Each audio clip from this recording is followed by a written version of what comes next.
বহুদিন পর রিম্পি বাড়িতে এলো। কি বানাবো কিছু বুঝতে না পেরে বানিয়ে ফেললাম একটু গরম গরম চিকেন কষা। তো চলো তোমাদের সঙ্গে রেসিপিটা একটু শেয়ার করে নিই। সবচেয়ে প্রথমে কড়াইয়ে একটু তেল দিয়ে দিলাম। তারপর কেটে রাখা পেঁয়াজগুলো কড়াইয়ের মধ্যে দিয়ে ভালো করে একটু খুন্তি করে নেড়ে নিতে হবে।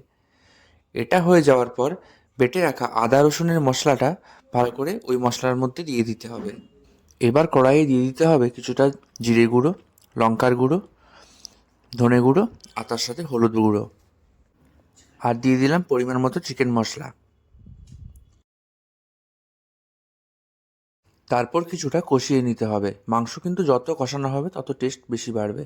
তারপর ম্যারিনেট করে রাখা মাংসগুলো একে একে আমরা দিয়ে দিলাম কড়াইয়ের মধ্যে।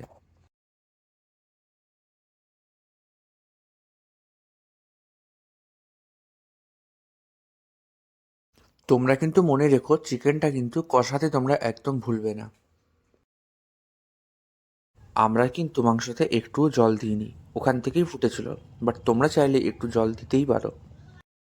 ব্যাস, গরম গরম চিকেন কষা একদম রেডি শীতের দিনে। তোমরাও কিন্তু বানিয়ে জানিও কেমন হয়েছে।